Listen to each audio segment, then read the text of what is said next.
Hey guys, it's Mrs. Daniel. I'm missing you. I'm really kind of lost and I really don't know what to do when I don't have you guys teach. So I'm making a video for this week that might help you with our topic. It's one of my favorite topics. It's called rate of change. Let me write that. Oops, I didn't even start with a pen, guys. Rate of change.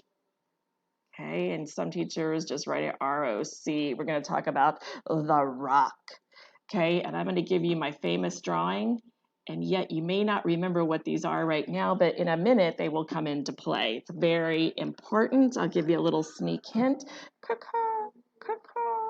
So hang out for that. Okay, so rate of change is literally a rate. Okay, and if you have forgotten what a rate was, we discussed it way at the beginning of class, like way back when we started school. A rate is simply a ratio. What is a ratio? A ratio is just a fraction. So when we see this word rate, you need to think that your answer is going to be written as a fraction. Now, can all fractions be turned into decimals? Yeah, they can, right? So your answer could also be written as a decimal or a whole number, okay? But usually when we talk about rate of change, especially as you're going into 8th grade, because that's the next time you're going to be in a classroom, hello, and then when you go into Algebra 1 in high school, that rate of change is written as a fraction. So it has two parts, okay? So it has what we call a numerator and it has a denominator. And specifically, we have it, the numerator is going to be the change in our y's and the change in our denominator will be our change in our x's, okay?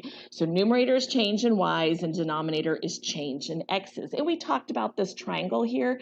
We called it a delta, and delta is the Greek letter and it means to change. Okay, and so that's why I say change in y versus saying triangle y, because that sounds funny.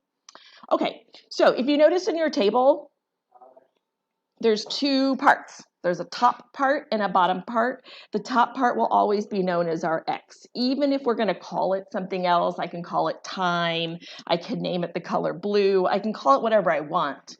But the top of a horizontal table is always going to be referenced as our x.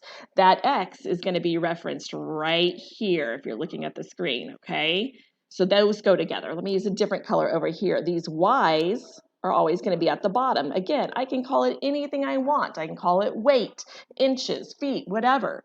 But that y is going to be referenced as the bottom of that horizontal table, which is going to actually be part of the numerator of your rate of change. So when I do my rate of change and I'm looking at my table, I start with the y's because those are my numerators. It's just a habit. It's what I do. So over here, I'm going to bounce around here and I'm going to make these little things that I think look like bird beaks. Hence my beautiful drawings of birds over here. These are birds, guys. Caw-caw, caw-caw, caw-caw. So when you are working over here, you should be thinking of me walking around going, caw-caw, caw-caw. How do you get from 3 to 5? What do you do to 3? Well, I'm going to add to it because I'm going to make it bigger. Specifically, I'm going to add 2. How do I get from 5 to 7? Well, it's getting bigger, so I'm going to add to it. And specifically, I'm going to add 2. And if you notice, the same thing from 7 to 9. So when I'm doing my rate of change, I now know my numerator, which is the change in y. That's going to be 2. Okay? I'm going to switch colors here, and now I'm going to go do my change in x. Well, guess what? Caw-caw, caw-caw, caw-caw. It's the same process, peeps. I'm going to come up here, and I'm going to make my little bird beak, hence the bird noises. I'm going to go from -3 to 0. So I really need to think of my number line, and I'm going to go from -3, and I'm going to work my way up to 0, and I have to think how many spaces. Well, -3 to -2, -2 to -1, -1 to 0. That makes all 3 fingers happen. So that's going to be a change of 3, and I am going up the number line, so I'm going to put a +3 here.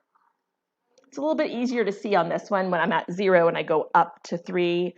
0 is lower, I'm obviously adding, and I'm adding 3 spaces. And then this last guy, from 3 to 6, you know that you take 3 and add 3 to make it 6. And so now I have my change in x, and it is 3. Notice both of these numbers are positives. If you feel more comfortable, you may write the positives in, and I suggest that maybe you do because some of them may be negative. If you leave the negative out, you've destroyed the whole thing. Go home, forget about it, don't do it.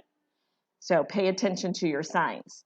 So to answer this problem, what is the rate of change? The rate of change is 2/3. This guy that I'm highlighting right here is my final answer. Hope that helps ya. Ka-ka, ka-ka.